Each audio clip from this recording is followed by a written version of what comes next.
The moment I saw her reflection in the restaurant's window, my breath caught in my throat. Sophia, my wife of 8 years, sitting across from another man in the dim amber glow of Le Jardin Rouge, the same place we'd celebrated our 5th anniversary. Her head tilted slightly, lips curved in that soft smile she used to give only me. The world around me blurred, the clinking of glasses, the low hum of conversations, even the cool evening breeze carrying the scent of rain and rosemary from the restaurant's garden. I stood frozen across the street, watching her lift her wine glass and touch it gently to his. It wasn't the first time I'd suspected something. But seeing it, that was different. It was proof. I pressed my palm to my chest, feeling my heart hammer like it wanted to claw its way out. The nausea hit first, then the dizziness. Still, I couldn't look away. She reached out, brushed a crumb from his lip, and laughed, a light, carefree laugh that had been missing from our house for months. That sound shattered me more than the sight of her hand on his. 3 weeks earlier, the distance had started to feel tangible. Like a third person sitting between us at dinner. She'd begun coming home late, smelling faintly of cologne that wasn't mine. When I asked, she'd smile tiredly and say, "Just work, Daniel. We have deadlines. You know how it is." I did know. I used to believe her. But when she began hiding her phone, turning it face down, or stepping outside to take a quick call, my gut had whispered the truth before my mind would allow it. I told myself she was stressed, that we were going through a rough patch. I even booked a weekend getaway, thinking it might bring us back together.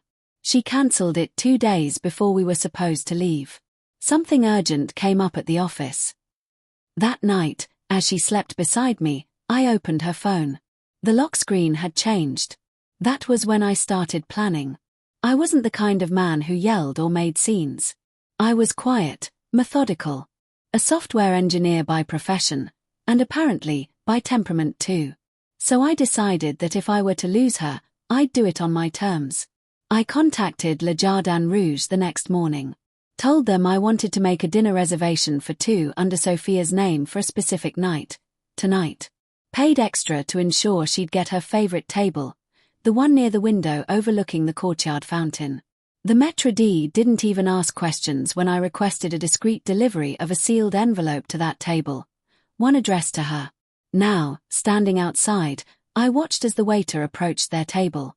My hand trembled around the phone I'd used to snap a picture of them together, an image I didn't even want but needed for closure. Sophia looked up when the waiter placed the envelope in front of her. Confusion flickered in her eyes. Then she read my name written neatly on it. Her face drained of color. The man, tall, sharply dressed, maybe late 30s, watched her expression shift from confusion to shock. I could almost hear her heartbeat syncing with mine across the street. She hesitated, then opened it. Inside was a short, handwritten note. "Sophia. I know. Dinner's on me. Goodbye. Daniel." Her lips parted. She looked around, scanning the restaurant, maybe hoping it was some cruel joke. Then her gaze drifted toward the window, and for a brief, electric second, our eyes met. The fear in hers was unmistakable. I turned away before she could stand. The rain began as I walked down the street, my reflection blurring in every glass storefront. Each drop stung like tiny needles against my skin. But beneath the ache, there was something else, an emptiness that felt almost like relief. Still, as I reached the car, my mind replayed everything. The late nights. The distance. The quiet mornings where she'd sip her coffee without looking at me. Was this my fault, too? Had I stopped seeing her long before she found someone else to? Love doesn't just disappear. It unravels. One thread at a time, until you're standing in a pile of what used to be warmth, wondering when it all began to fall apart. 2 hours later, I sat in our living room, staring at the framed photo of our wedding day. Her eyes, bright, alive, trusting, stared back at me. I wondered if she'd ever felt trapped. Or lonely. When the door finally opened, I didn't look up. "Daniel," she whispered, voice trembling. I waited. The sound of her heels clicked hesitantly against the hardwood floor, then stopped a few feet behind me. "You knew," she said, almost breathless. "Yes." Her silence lingered heavy between us, thick with the scent of her perfume mixed with rain. Why didn't you just confront me? I turned then, meeting her red-rimmed eyes. Would it have changed anything? She swallowed hard. I didn't plan it.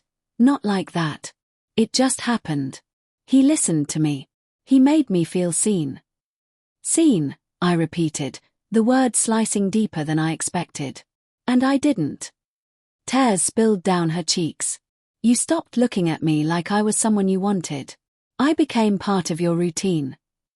I wanted to argue, to tell her how wrong she was, but a part of me knew she wasn't entirely lying. I had drifted too, lost in the comfort of predictability.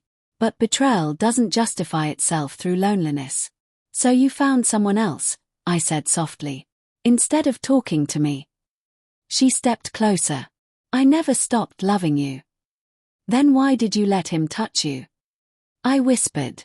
Her breath caught. No answer came. The silence between us stretched until it became unbearable. Finally, I stood, walked to the hallway, and picked up my packed suitcase. Her eyes widened. You're leaving. I already said goodbye, I replied. At the restaurant. Daniel, please, don't do this like it's just another decision. We can fix this. Fix what? I asked, my voice breaking. The image of you laughing with him.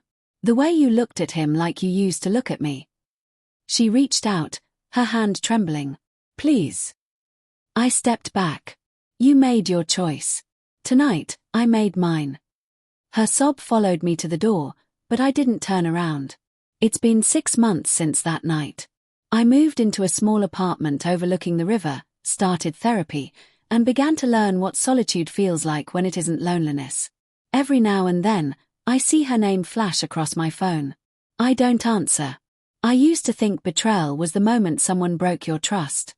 But now I know it begins long before that, in the quiet neglect, in the unspoken distance, in the moments we stop choosing each other.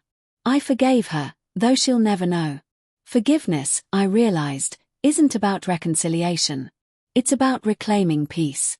Still, sometimes, when I pass Le Jardin Rouge on my evening walks, I stop for a moment. The fountain still glows beneath its amber lights, the same table visible through the window. And for a heartbeat, I remember the woman who once laughed there with me. Then I keep walking. Because that chapter, for both of us, has already been written. And the final line was delivered in an envelope that ended everything.